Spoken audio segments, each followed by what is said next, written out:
솔로몬의 타락의 결과라는 제목으로 목사님 말씀 좀 해주시겠습니다. 기도하시겠습니다.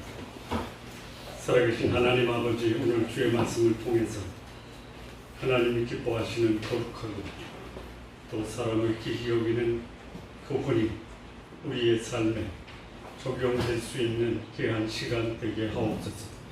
예수님의 이름으로 기도합니다. 아멘. 어떤 사람도 자신의 삶이 복된 삶으로 평생에 이어지기를 원치 않는 사람이 한 사람도 없습니다. 우리 성도님들의 삶이 평생에 복된 삶으로 이어지고 그 복이 우리 성도님들의 자손들에게까지 이어지기를 진심으로 바랍니다. 마음대로 됩니까? 네?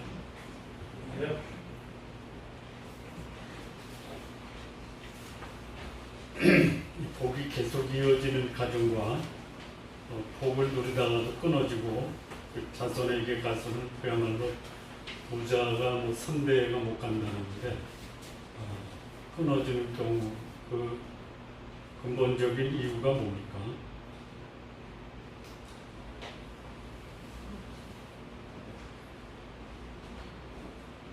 근본적인 이유가 뭐냐?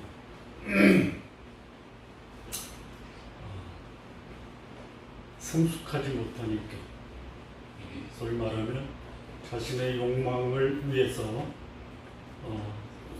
더 많은 것을 가지려다가 있는 것도 빼앗기는 경우, 그게 소위 본능적, 세속적 또는 동물적 욕망이 내가 누리고 있는 축복도 다 빼앗기게 한다라는 것입니다. 그러면 복을 계속 누리고 또 그것이 자손들에게 계승이 되고 사람들에게 저 집안은 복된 집안이다라고 하는 결정적인 요인이 뭐죠? 복을 누리지 못하고 끊어지는 가정의 반대의 모습이겠죠. 복을 누리는 집안의 특징은 뭐냐? 가족 구성원이 인격적으로 성숙을 추구하는 겁니다. 그리고 영적으로 경건하고 거룩한 신앙을 추구하는 것이 그 개인이나 그 가정이나 그가 속한 공동체가 계속해서 복을 누리고 그리고 후대로 계승시키는 가장 핵심적인 요소다 라고 말씀드릴 수 있습니다. 되게 공감하십니까? 그러면 우리 성도님들 복을 누리는 방법 다 아시죠? 네? 이번에 홍수가 나서 여러 사람이 실종되거나 돌아가셨는데 예고 없이 찾아온 불행입니까? 아니면 그런 불행이 오면 사고는 벌어졌겠다라고 하는 예측 가능한 겁니까? 예고 없이 찾아오는, 비가 오는 것은 예고를 할 수 없죠. 그렇게 많이 내릴 줄 몰랐죠. 그러나 그렇게 많은 비는 올 수 있죠. 비가 오면 어떻게 할 것은 비 오기 전에 합니까? 비가 오고 사고를 당하고 그 원인을 누군가에게 책임을 지웁니까?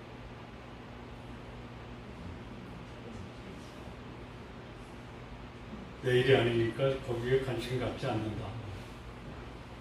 예고된 거죠. 예고 13년 전인가요? 13년 전에 동일한 일이 강남에서 벌어졌죠. 벌어졌어요. 그때 당시 시장이 자기의 시정 목표로 강남의 배수구 이거를 손을 보겠다라고 하고 정책의 실패로 사임을 하고 나갔죠. 그리고 손을 안 했습니다. 예고된 겁니다. 솔로몬에게 닥친 불행은 예고된 겁니까? 아니면 예고가 없었던 겁니까? 예고됐죠. 누가 예고하셨어요? 하나님도 하셨어요? 아버지도 했어요?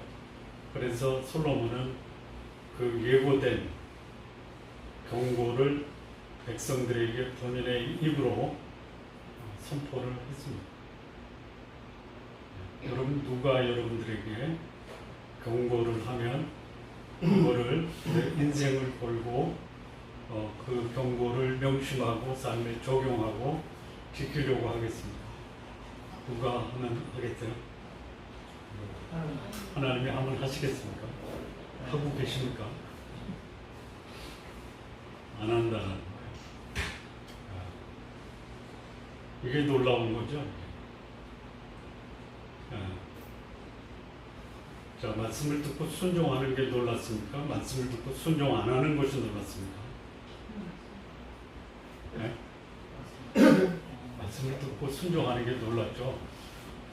그렇잖아. 순종 안 하는, 그러니까 말씀 듣고 순종 안 하는 사람이 널려 있어서 그래도 되나 보다 이렇게 생각을 하지만 말씀을 듣고 순종하는 사람은 진짜 놀랍죠.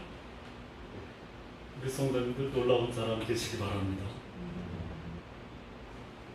별로 하면 소리가 안 나요. 말씀을 듣고 순종해서 하나님의 축복이 여러분과 여러분 자손과 대대손손 하나님의 축복으로 충만하기를 진심으로 바랍니다. 네. 되게 놀라운 거예요. 우리 말이 그런 게 있죠. 부자가 몇 대 못 간다? 못 가요. 못 가더라고요. 우리 주변에 두 부류가 있어요. 잘 나가다가 완전히 망한 집안이 있고, 더 잘 되려고 더 많은 일을 벌리는 분이 있어요. 저는 두 집안 다 제 생각에는 바람직하지 못하다.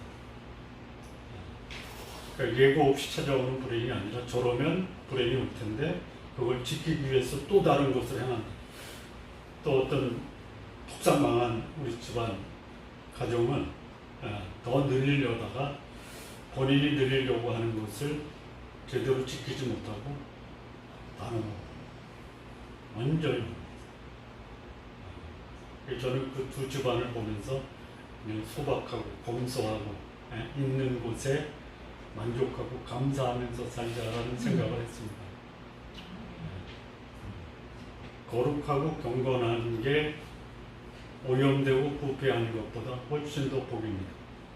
가지고 있어서 오염되고 부패되면 있는 것 다 잃어버리고요.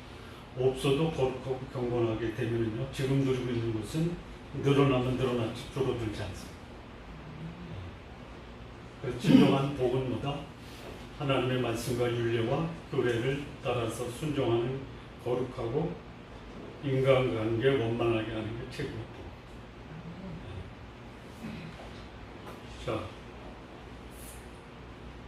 이 열왕기상 11장 9절에 보면 여호와께서 일찍이 두 번씩이나 솔로몬에게 하나님이 직접 말씀하세요. 그리고 아버지 다윗도 그 아들 솔로몬에게 똑같은 말씀을 하세요. 그 말씀이 뭐냐면, 내가 내 율례와 법도와 규례와 명령을 지키면 내 자손이 왕위에서 끊어지지 아니하고, 만약에 법도와 율례와 규례와 명령을 어기고 불순종하고 이방의 우상신을 섬기면 내가 끊어버릴 것이다. 분명히 말씀을 하셨어요. 그런데 이 솔로몬은 그 들은 말씀 언제 하냐면요, 성전 준공식 왕궁 준공 끝나고 나서 하나님이 솔로몬에게 말씀하세요. 성전 지을 때 성전 짓는 그 자체가 중요한 게 아니다. 내가 언제 내가 거할 곳이 없어서 너에게 성전 지라고 했느냐. 오히려 더 중요한 것은 내가 네게 명한 율례와 규례와 법도를 지키는 것이, 내 앞에 거룩하고 경건하게 사는 것이 성전을 짓는 것보다 훨씬 중요하다. 성전과 왕궁 건축하고 또 행사를 해요. 거의 1만 2천 마리의 소를 잡아서 1만 2천 번제를 드린 다음에도 하나님이 솔로몬에게 나타나서 말씀해요. 말씀을 지키면 복이요, 자손 대대로 왕위를 이어나갈 것이고, 말씀을 거역하고 오염되고 부패되면 이 나라를 끊어버릴 것이고, 네 자손들이 이 땅에서 불행하게 될 것이다. 이 말씀을 하죠. 그런데 솔로몬이 아마 오래전부터 그 속에 내재되어 있는 거예요. 드러나지 않았던 것이죠. 오늘 본문에 나오는 솔로몬의 대적들도요, 어느 날 갑자기 느닷없이 나타난 게 아니죠.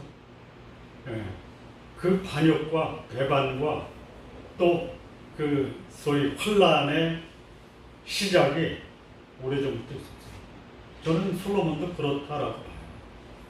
어렸을 때는 어려서 전능하신 하나님을 의뢰했고, 아버지의 도움도 구했고, 근데 자기가 스스로 나라를 세우고 주변에 존경과 신뢰와 조공을 받다 보니까, 그리고 자기가 원하는 모든 것을 다 성취하다 보니까 나는 이제 하나님 없이도 내가 원하는 것은 다 할 수 있다. 그래서 한 게 뭐예요? 하나님의 은혜와 축복을 받고 원하는 모든 것을 이룬 다음에 그 마음에 무슨 생각을 했어야 돼요? 하나님이 함께 하니까 나는 내가 원하는 것을 다 이룰 수 있었구나. 그래서 나에게 원하는 것을 이루게 하신 하나님 앞에 그분의 뜻을 행하고 거룩하고 순결하게 사람을 사랑하며 살아야 되겠다라고 생각을 해야죠. 어땠어요? 나는 내가 원하는 것을 다 할 수 있어. 주인공이 누가 됐어요? 내가 됐어요. 하나님이 배제되기 시작합니다. 하나님이 배제된 자리에 누가 올라가요? 내가 올라가요. 내가 올라가고 또 누가 올라가요? 누가 올라가요? 우상이 올라가요. 우상. 제가 어제 본 자료인데요. 미국 목사님들이 섬기기 가장 좋은 미국의 목사님이 섬기는 1위의 우상이 뭔지 아세요? 1위. 여러분 돈은 아니에요. 돈은 3위예요. 3위. 1위가 뭐예요? 그거를 우상이라고 모르고 우상으로 섬기는 거예요. 뭘까요? 궁금하시죠? 네. 안락함이에요. 안락함. 이 우상이에요. 저는 안락함에 빠질 수 있는 가능성이 굉장히 높은 사람입니다. 저는 그래요. 저는. 여러분은 그러지 마십시오. 제가 제일 기뻐하고 즐기는 날이 뭐냐면 월요일이에요. 왜 그래요? 빈둥거릴 수 있어서. 얼마나 좋은지 몰라요. 다행히 하루밖에 없었어. 그래서 그거는 빈둥거리는 게 아니라 휴식하는 거다. 이게 우상이에요. 솔로몬의 우상이 뭐예요? 솔로몬의 우상이 뭐예요? 안락함이 아니라 쾌락이에요.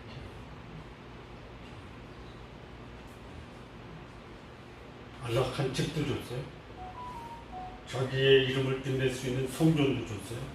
그게 거룩함이나 감사함으로 지은 수도 있지만 이게 자신을 드러내기 위한 관심이에요. 관심.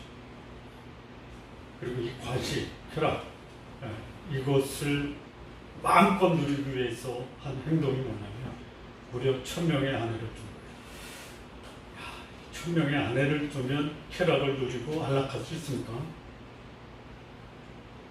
우리 남성 동기 여러분, 1000명의 아내가 있으면 그야말로 내가 원하는 거 다 누리게 되었다라고 그렇게 감격하면서 그 삶을 자랑할 수 있습니까? 감사합니다. 다행입니다. 어제 우리 토요일에 성경 공부하는데 어느 집사님이 그러더라고요. 솔로몬은 1000명의 아내들이 있는데 집사님은 몇 명이면 좋겠습니까? 그랬더니 그 자리에서는 기회가 없어서 답을 못하고 식사하는데 얘기하더라고요. 0.5명이면 딱 좋겠습니다. 네. 1000명을 아내를 두고 그는 행복했을 것이다. 오해, 착각입니다. 행복할 수가 없어요. 없어요. 자, 그런데 이걸 보시면 솔로몬이 왕이 되기까지 어려움이 많았습니까? 아니면 순탄하게 됐습니까? 많았죠. 그게 뭐예요? 형제들 간에 권력 상대의 비극을 다 겪고 왕이 올랐죠.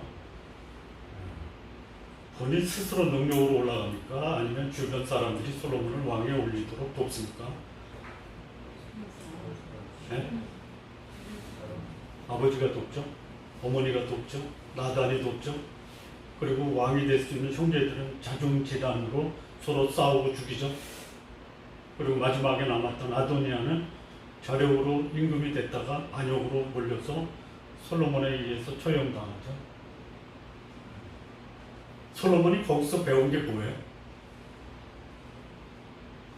저는 솔로몬의 형제들 안을 통해서 배운 최고의 교훈이 아버지가 한 아들을 확실하게 밀어서 다른 자녀들은 왕권에 감히 도전하지 못하게 만들어야 되겠다라는 교훈을 받을 수 있죠. 솔로몬이 타락 이후에 형제들 간에 왕이 다툼했다라는 말이 있어요.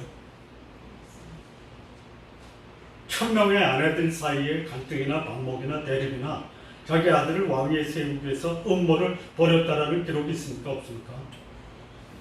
기록을 얘기하는 거예요. 기록이 없죠. 없어요. 저는 기록이 없다라는 것은 그 일이 벌어지지 않을 수도 있다라는 거예요. 벌어질 수도 있지만 벌어지지 않을 수도 있다라는 거예요. 근데 기록이 없으니까 없는 기록을 만들어서 추정해 보는 거. 그러면 그런 일이 벌어지지 않았다라고 추정하는 게 낫습니까? 그런 일이 있었음에도 불구하고 기록되지 않았다라고 말하는 게 합리적입니까?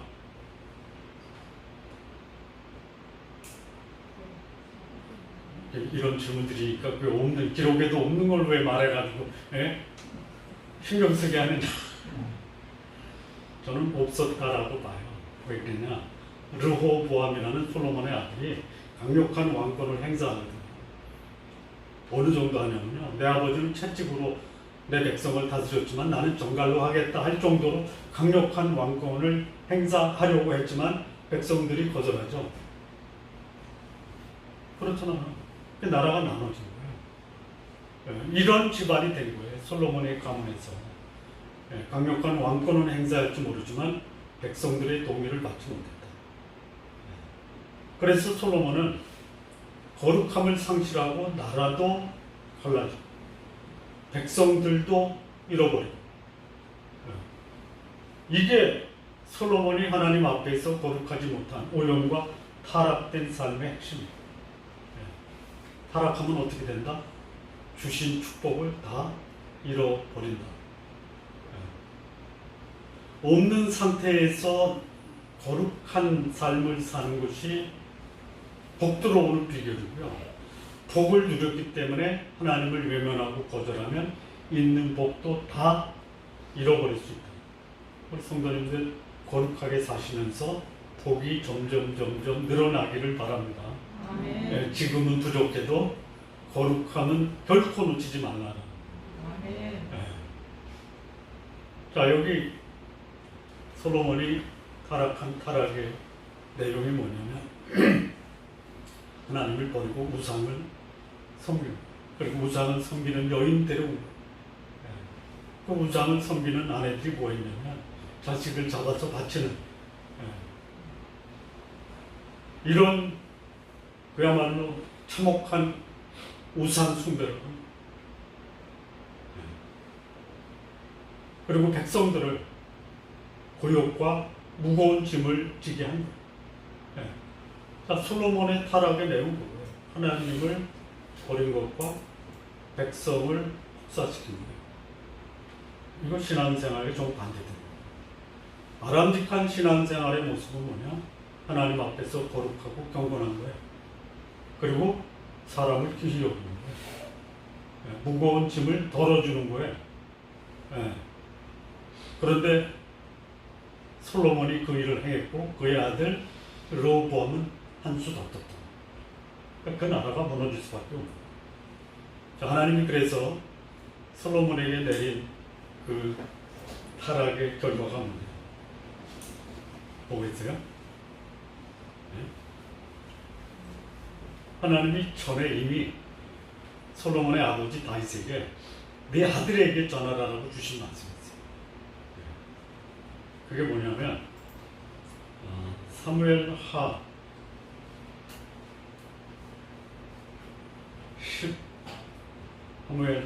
7장인데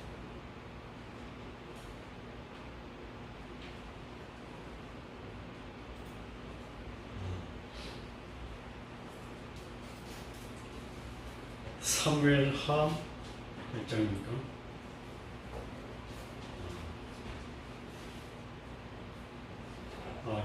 제가 없다가 분명히 기록을 해놨는데 이거 내용이 그겁니다. 사무엘하 7장 14절인데요. 이건 하나님이 다윗에게 한 말씀이에요. 나는 그에게 아버지가 되고 그는 내게 아들이 되리니 그라는 것은 솔로몬이에요. 나는 하나님이에요. 그가 만일 죄를 범하면 내가 사람의 매와 인생의 채찍으로 징계하겠다 라는 말씀을 하셨어요. 솔로몬이 타락하고 오염되고 범죄하고 하나님을 떠나니까 하나님이 준비하신 게 뭐예요? 사람 매, 인생 채찍이에요. 채찍을 다른 말로 말하면 권고함과 환난이에요. 삶이 괴롭고 힘들어요.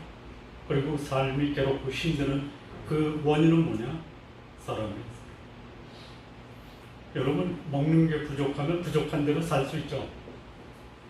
근데 사람 때문에 힘들면 어때요? 사람 때문에 힘들지 않으세요? 최고의 복입니다. 근데 사람 때문에 인생이 공고하다, 이거는 정상이에요? 네? 복받는 인생 사시기 바랍니다. 네. 하나님이 아버지 다윗에게 말씀하고 아버지가 그 아들 솔로몬에게 전해준 말이에요. 죄를 범하면 내가 사람의 매와 인생의 채찍으로 징계한다. 그래서 하나님이 사람과 공고함을 솔로몬에게 내리십니다. 그게 오늘 본문에 우리가 읽었던 말씀, 세 사람의 세 사람. 솔로몬 타락의 결과로 하나님이 예비하신 것이 뭐다? 사람 매와 인생 채찍. 자, 사람이 누구냐? 첫째가 하단, 두 번째가 르손, 세 번째가 여로보암. 근데 이 세 사람의 감추어진 공통점이 있어요. 좀 말씀을 드릴게요. 질문을 한번 생각해 보세요. 이 세 사람은 이미 오래전부터 준비된 사람이다. 아니다. 솔로몬이 타락하고 오염된 다음에 하나님이 갑작스럽게 이 세 사람을 예비해서 솔로몬에게 환난거리가 됐다. 1번, 이미 준비하셨다. 2번, 솔로몬 타락 이후에 하나님이 예비하셨다. 1번이에요? 있어요. 있어요. 내가 경건해도. 네. 내가 사람을 길이 여겨도 내 주변에는 나를 언제든지 매를 가지고 나에게 덤빌 수 있는 사람이 있다. 언제 드러나요? 네? 내 힘이 약할 때 드러난다. 아니다. 힘이 있어도 기회 있을 때마다 괴롭힐 수 있는 방법과 그 길을 모색해서 얼마든지 괴롭힐 수 있다. 여러분, 내 사업이 잘 되면 문제 없습니까? 네? 내 사업이 망하고 회사가 문을 닫아야 문제가 생깁니까? 아니면 잘 나갈 때도 문제가 있습니까? 네? 항상 있는 거예요. 항상. 네. 그런데 여기 오염되고 부패되면요, 그 사람 매와 인생 채찍이 더 강도가 더 세지는 거예요. 자, 한번 보시죠. 25절 한번 보세요. 25절 보면요, 솔로몬의 일평생에 하다시 끼친 환난 외에 르손이 수리와 왕이 되어 이스라엘을 대적하고 묘하였다. 일평생이에요. 예. 솔로몬이 강할 때는 그렇게 예? 환란을 끼쳐도 능히 그거를 극복해내고 잠재울 수 있는 그런 여건을 가지고 있었어요. 오염되고 부패되고 백성들로부터 등이 돌려지게 되고, 예? 솔로몬이 자기의 힘을 우상과 아내한테 쏟다 보니까 그런 주변에서 일어나는 이게 이제 게릴라예요, 게릴라. 예. 혼란이 게릴라예요. 여기저기서 쑤셔대는 거예요. 속수무책이에요. 예. 자, 그러면 이미 잠재되어 있는 솔로몬의 환란거리가 누구로부터 비롯이 되냐면 소위 수리아 왕 르손으로부터 시작이 돼요. 물론 또 있어요. 아니, 르손이 아니라 에돔 사람 하닷이에요. 비교적 모압과 암몬과는 가끔 다툼이 있었어도 모압이나 암몬은 그 솔로몬과 좋은 우호 관계를 맺었어요. 근데 여기 에돔은 이 다윗이 그의 군대 장관이었던 사령관이었던 요압을 통해서 에돔의 모든 남자를 완전히 씨를 말려요. 씨를 말릴 때 그 에돔 왕의 신하, 에돔 왕을 가리켜 뭐라고 불렀냐면 하닷이라고 불렀어요. 하닷. 당시에 각 나라의 임금의 보통 명사가 있어요. 애굽의 왕을 뭐라고 그랬어요? 바로. 에돔의 왕은 뭐라고 불러요? 예? 하닷. 나중에 여기 르손이라는 사람이 나오는데 르손은 뭐냐면 이스라엘 사람들의 말로 바꾸면 족장이라는 뜻이에요. 그래서 르손이 그 소바 왕에게서 다윗이 침공할 때 일부 무리를 데리고 가서 괴수라고 해요.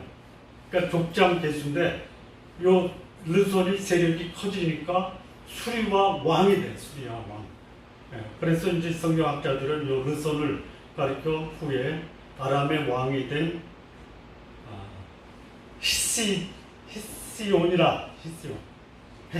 헤시온이라. 그러니까 여기 나오는 이름이 개인의 고유명사가 아니라 그 지역의 보통 명사, 우두머리, 개수, 족장 이런. 그래서 이 하닷, 에돔의 왕이 된 하닷이 제일 먼저 솔로몬에게 반기를 들어요. 환란거리는 뭐냐면 그냥 시도 때도 없이 여기저기서 게릴라 작전을 펴서 도적대요. 그래서 이스라엘 남부, 동남부 쪽을 공격을 해요. 에돔은 이스라엘의 맨 동쪽의 맨 위가 뭐냐면 모압이고요. 암몬이고 그 다음이 모압이고 그 다음이 에돔이에요. 그래서 동남부 쪽을 빈번히 침공해서 약탈하는 무리들이 소위 에돔의 하닷. 근데 왜 이 하닷이 솔로몬에게 평생의 환란거리가 됐느냐? 다윗 시대에 그 지역을 다 점령을 해서 우호 관계를 맺히는데 유독 에돔에 솔로몬이 아니죠. 다윗이 그 에돔 지역에 6개월을 상주해요. 다윗이. 그리고 그때 같이 간 군대 사령관이 누구냐면 요압이에요. 요압이 에돔 지역에 있는 모든 남자를 완전 씨를 맞아요. 그때 갓난아이, 작은 아이 하닷을, 그러니까 장래 왕이 되는 거죠. 또는 황태자죠. 데리고 어디로 가냐면 애굽으로 도망을 가요. 애굽에 도망을 갔는데 애굽의 바로가 이 하닷을 받아들여요. 잘 키워요. 그리고 결혼을 시켜요. 결혼을 시켰는데 그 배우자가 누구냐면 애굽의 바로의 아내인 다브네스의 동생, 그러니까 바로의 처제와 결혼을 시켜요. 아들을 낳아요. 그게 그 누바시예요. 그래서 이 하닷의 아들이 바로의 궁정에서 바로의 아들들과 함께 왕자의 대접을 받아요. 소식을 들어요. 다윗이 죽었다. 요압도 죽었다. 그래서 이 하닷이 바로에게 청을 합니다. 나 내 조국으로 돌아가게 해주십시오. 바로 네가 왜 가? 뭐 대접받는 게 좀 부실해? 더 해줄까? 그게 아니야. 이미 하닷의 마음에 그의 조상, 아버지, 형제 또 자기의 백성들이 다윗과 요압에 의해서 학살당한 그 충격이 아직도 남아요. 그래서 조국에 가고. 그래서 조국에 가니까 다윗도 죽었고 요압도 죽었는데 누가 임금이 됐어요? 솔로몬이 된 거예요. 그래서 이 솔로몬을 상대로 해서 평생의 환란거리가 돼요. 이게 솔로몬이 타락한 결과예요. 물론 타락을 안 해도 솔로몬에게는 이 하닷이 환란거리. 근데 그게 이제 구체적으로 솔로몬을 괴롭힌 것이 언제냐? 그가 하나님을 버리고 우상을 섬기고 백성들에게 고욕을 짊어지게 했을 때에 더 하닷의 세력이 왕성해지고 고민거리와 환란거리를 더 강화시켰다. 여러분 평생에 우리에게 환란거리가 될 수 있는 주변의 사람들이 있어요. 어떻게 해야 돼요? 어떻게 해야 돼요? 그러려니 하고 사세요. 아니, 그들이 나를 대적하는 거는 어쩔 수 없어요. 하지 말라고 그래요? 말 들어요? 그건 안 돼요. 그러면 환란거리를 미연에 방지해야 돼요. 그들에게 환란거리를 나한테 주지 말라라고 말은 안 되고요. 그들이 환란거리가 되지 않게끔 할 수 있어요. 환란거리가 되게 한 게 뭐예요? 에돔 사람은 삭스령. 그거를 그럴 수밖에 없었다. 전쟁에. 그러면 그 다음에 해결을 해야죠. 힘이 강할 때 약한 사람을 불러서 자신의 과거에 잘못된 것에 대해서 용서도 구하고 보상도 하고 그래서 그 환란거리를 축소시켜야 될 거 아니에요. 그거보다 더 큰 문제가 있어요. 뭐예요? 환란거리는 있어요. 노골화된 거 아니에요. 노골화된 게 뭐예요? 솔로몬의 부패잖아요. 부패하지 말아야죠. 여러분 삶에 틈이 생기면요, 이건 뭐 여지없이 공격당하는 거예요.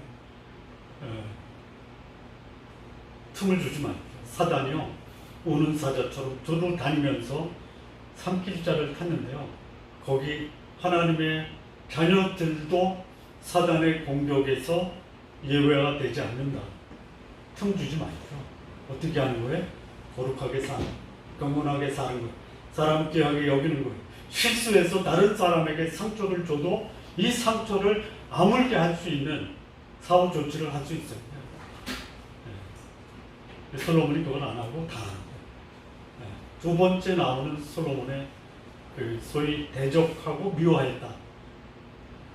원수가 되고 미워했어요. 원수는 미워한다 같은 말인데요. 이게 뭐죠? 죽을 때까지 덤비는 거예요. 이게 미워하는 거예요. 그냥 당신이 속으로 나쁜 놈, 죽일 놈, 이 정도가 아니고요. 상대방이 죽을 때까지 괴롭히는 거예요. 여러분, 미움의 결과가 뭐예요? 살인이에요, 살인. 이걸 누가 했냐? 르손이 한 거예요, 르손. 르손. 처음에는 소위 무리의 계수였다가, 한 지파의 족장이었다가, 무리의 계수였다가 수리와 왕이 돼요. 그래서 이게 아람 왕이에요, 아람 왕. 여러분, 이스라엘이나 유다의 강력한 그야말로 외국 국가가 누구냐면 아람이에요. 여러분, 나만이 어디 사람이에요? 나만 장군이 어디 사람이에요? 아람 사람이에요. 아람 사람. 그만큼 이스라엘 역사에서 이 아람은 나중에 이 아람이 뭐가 돼요? 아수르가 되는 거예요. 이스라엘을 멸망시킨 아수르가 수리아, 아람이 원조예요, 원조. 거기에 족장이었던 르손이 나중에 수리아 왕, 아람 왕이 돼서 일평생에 솔로몬의 대적이 되고 미워했던 거예요. 그러면 이게 무슨 역사적으로 무슨 일이 있었냐면 다윗 왕조 시대에 주변 국가를 다 점령하잖아요.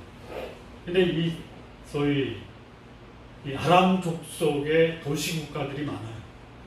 유독 다메섹, 소바 뭐 이런 그 도시 국가들이 아람 족속들의 작은 도시 국가예요. 그때 이 소바를 다윗이 점령을 해요. 그때 소바의 왕의 신하였던 르손이 일부의 일단의 무리를 데리고 다메섹으로 도망가서 거기서 게릴라의 개수가 되는, 조직 폭력배의 두목이 되는, 세력이 왕성해지니까 아예 수리와 왕국을 세워서 자기가 아람 족속의 최고의 영향권을 행사하는 왕, 그리고 솔로몬을 대적하고 우리가 뿌린 씨가 언젠가는 싹이 나서 열매가 돼가지고 그게 오히려 나한테 환란거리가 될 수 있다. 나를 죽이려고 할 수 있다. 여러분, 여러분을 죽일 만큼 미워하는 그런 행동은 하지 마십시오. 의견이 다를 수 있어요. 집안 가족들끼리도 의견이 달라서 갈라질 수 있죠. 있어요. 그러니까 우리가 아는 성경에 나오는 인물 중에 하나님께 헌신하고 집안이 쑥대밭된 사람이 누군지 아세요? 하나님께 헌신하고 집안은 쑥대밭이 됐다. 누구요? 누구? 아브라함이에요. 아브라함. 그 일 후에 하나님이 아브라함에게 나타나서 내 아들 이삭을 내가 내게 지정하는 곳으로 가서 번제로 드리라. 이거 할 수 있어요? 할 수 있어요? 못해요. 못해. 근데 아브라함이 한 거예요. 뭐 했어요? 아브라함이 이삭을 헌신적으로 바칠 수 있었던 이유가 뭐예요? 하나님을 알았기 때문에. 어떤 하나님의 100세의 아들을 주신 하나님이라면, 예? 내 아내 사라가 더 이상 아이를 낳을 수 없는 환경 속에서도 죽은 자 같은 몸에서 아들을 주신 것을 아브라함이 겪었잖아요. 근데 아들 이삭을 번제로 바치라고 하잖아요. 바쳐야 돼요? 말아야 돼요? 이삭이 없었으면 이삭을 바칠 수도 없는데, 이삭을 주신 하나님의 전능함이 이삭을 번제로 드려도 하나님은 이 아이를 다시 살릴 거다라는 믿음이 있었죠. 그래서 믿음의 조상이 된 거예요. 그래서 아브라함은 이삭을 드렸어요. 믿음으로. 사라는 이해할까요? 사라는 이해할까요? 자기가 시켜서 아브라함이 하갈에게 들어가서 자식을 낳고도 자기 시킨 말에 불순종한 아브라함에게 뒤집어 씌우죠. 그게 뭐예요? 사라예요. 만약에 아브라함이 이삭을 드릴 때 사라하고 상의했다. 갈 수 있었을까요? 못 갈까요? 못 가죠. 나 죽이고 가. 예. 그래서 아침에 일찍이 사라에게 얘기도 안 하고 이삭 데리고 종 데리고 가죠. 3일길을 가죠.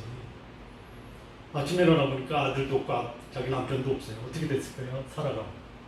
예? 정신이 나갔을 거예요. 안 나가면 이상한 거죠. 예? 자기 여종도 내보내고 여종의 아들도 내보내고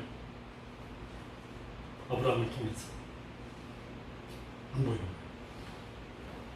그리고 또 제사 드리고 아브라함이 자기 종들하고 데려올 때 이삭이 왔을까요? 안 왔을까요? 안 왔어요. 안 왔어요.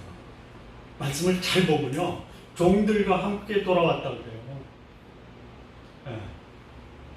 아들을 못 데려오고. 왜요? 자기를 단에다 올려놓고 묶어놓고 이 칼로 하는 거, 이삭이 돈을 두고 위를 쳐다보는데 아버지는 칼을 들고 나를 잡으려고 그래요. 아버지와 같이 올 수 있어요? 없죠? 못 오는 거예요. 그래서 어디로 가냐면 남쪽으로 가요. 부엘라, 헤로이라고. 아들이 하나요. 예? 살아가 보니까 하나요. 안 왔어요. 어떻게 어떤 아들인데. 그 모든 아들이 함께 오지 못한 그 모든 책임을 누구한테 전가해요? 예? 남편.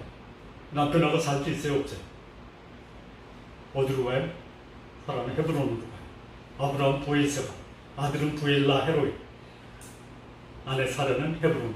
헤브론에서 사라가 인종을 맞아요. 그때 이삭은 안 보여요. 안 보여요. 아브라함이 들어가 인종을 지켜요. 이게 뭐예요? 헌신의 결과예요. 이게 믿는 자, 믿음의 가정에서 벌어질 수 있어요. 이게 이틀 전에 올린 말씀 묵상 자료죠. 보셨어요? 그냥 좋아요만 누르고 끝이에요. 그런 일이 또요. 그 이삭의 집안에서는 그런 일 안 벌어져요. 벌어져요. 하나님이 리브가를 통해서 동생이 형을 다스리거든. 하나님이 택한 자는 이삭. 나이가 들어요. 눈이 안 보여요.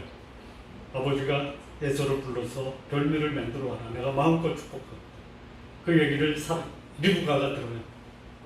그래서 우리 남편이 하나님의 뜻에 거역하는구나.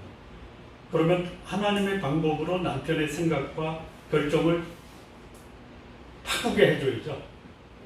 그러니까 남편 이삭이 자기 마음대로 이삭 대신 에서를 축복한다고 하니까 리브가가 이삭을 불러요. 아니, 이삭이 아니라 야곱을 불러요. 네 아버지가 형을 축복한다고 하는데 그 축복 몰래 네 거야. 그러니까 내가 별명을 만들어 줄 테니까 이 별명을 가지고 가서 아버지한테 드리고 형한테 주려고 하는 축복, 네 거, 하나님이 계획하신 네 축복을 네가 받아. 야곱이 알잖아요. 형은 털이 많은데 저는 털이 없고요. 목소리도 형의 목소리는 거친데 저는 부드럽잖아요. 아버지 속일 수 없으면 오히려 복을 받으려다가 저주를 받을 수 있으니 못하겠습니다. 그랬더니 괜찮아, 다 이렇게 여기다가 양을 잡아서 양 털을 이렇게 휘우죠. 그리고 목소리는 변할 수가 없어요. 가져가요. 아버지가 그래요.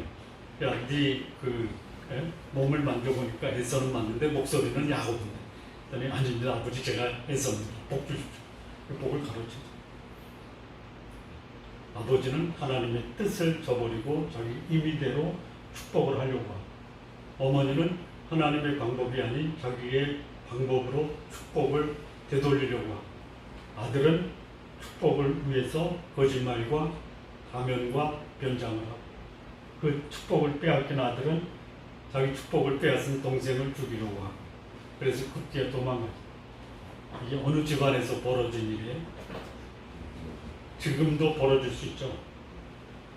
벌어질 수 있어요. 그게 소위 말하는 하나님의 집안에서도 이루어진다라고 하면 하나님의 사람과 불신자의 관계에서는 얼마든지 대적하고 비호하고 혼란거리가 될 수 있다. 그런 혼란을 솔로몬이 바꾸는 겁니다.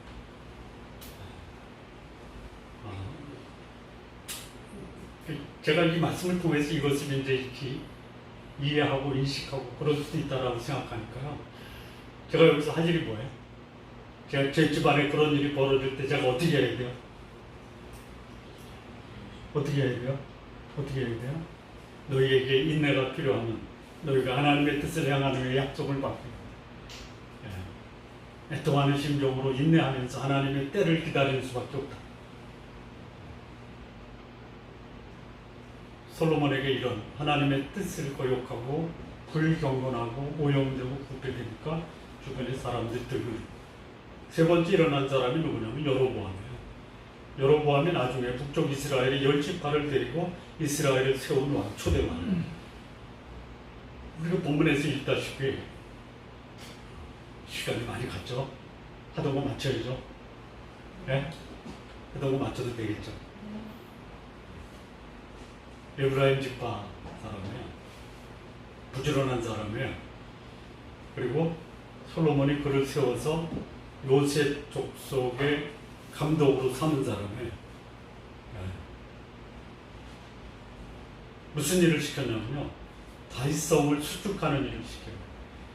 자, 에브라임 지파의 라이벌이 누구예요? 유다 지파예요. 사실 다윗이나 솔로몬이 에브라임의 라이벌이에요. 자, 에브라임 지파의 이스라엘 역사에서 위대한 지도자가 되었던 사람이 누구죠? 네? 여호수아예요. 자, 여호수아 이후에 여호수아가 모세를 따라서 후계자를 세워야 되는데 안 세우죠.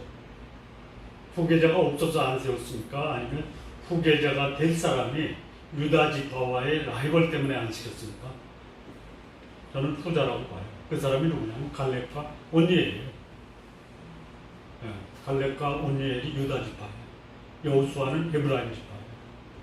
그런데 이 소위 요셉 지파, 에브라임, 므낫세, 이 요셉 족속들에게 다윗성을 수축하는 역할을 맡겨요.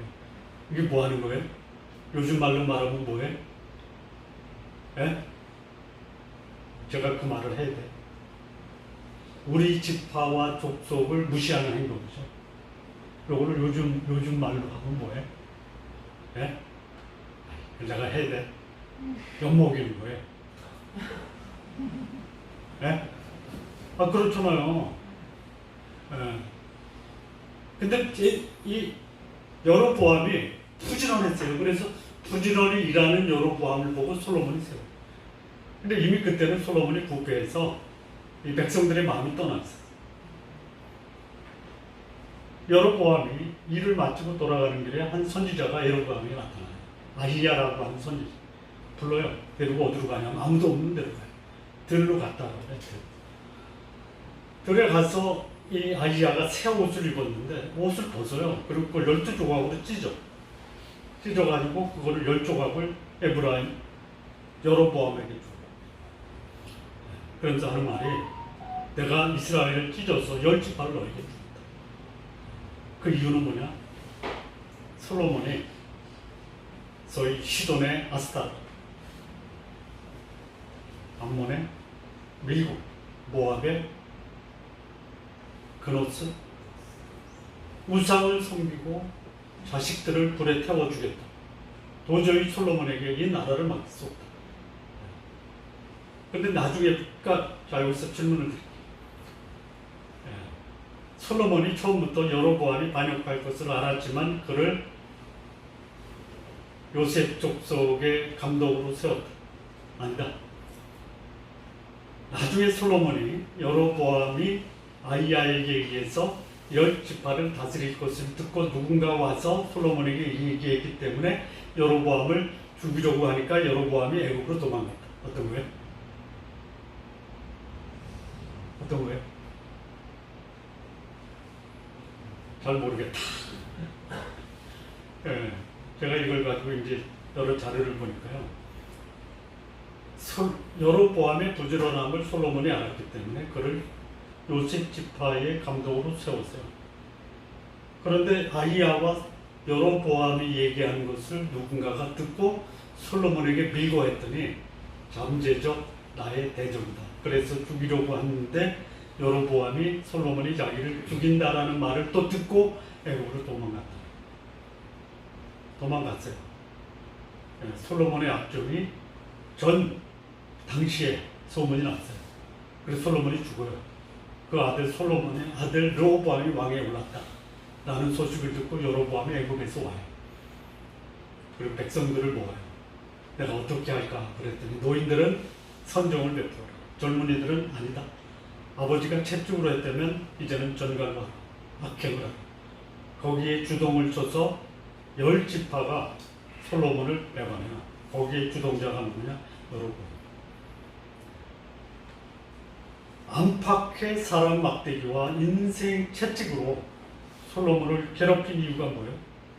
그의 우상 숭배와 백성들에게 고통을 가중시킨 거예요. 이 교훈이 주는 게 뭐예요? 하나님의 사람이 하나님의 뜻을 저버리면 하나님이 주신 축복을 잃어버린다. 그것뿐만이 아니다. 하나님이 약속하신 이 축복의 계승권이 한 개인의 부패와 오염, 우상 숭배로 계승커녕 나라까지도 나눠주고 급기야는 나라를 잃어버리는 결과도 오게 된다. 그럼 우리가 어떻게 살아야 되느냐? 초심을 지키라. 하나님이 솔로몬에게 말씀하신 그 중요한 하나님의 법도와 계명과 율례를 지키라. 다시 말하면 거룩하게 살아라. 두 번째 계명인 내 이웃을 내 몸처럼 살아라. 사람 귀하게 여기는 이 삶이 하나님이 주신 축복을 누리며 계승시키고 그리고 저가 참으로 하나님의 사람이었다라는 평을 받게 됩니다. 그렇지 않고 말씀을 어겨서 거룩함을 성실하고 사람들을 수단으로 이용하며 본인의 가정, 본인, 나라까지도 다 잃어버리는 불행을 겪고 우리 성도님들 하나님의 은혜와 축복이 여러분의 가정에 충만 이것이 자손 대대로 이어나가기를 진심으로 바랍니다. 아멘. 기도하시겠습니다. 하나님 아버지 감사합니다. 솔로몬의 생을 통해서 우리에게 주신 교훈 이 말씀을 우리가 마음으로 받아 내 삶에 적용할 수 있는 지혜로운 삶 우리 모두 살게 하여 주옵소서. 예수님의 이름으로 기도합니다. 아멘. 아멘.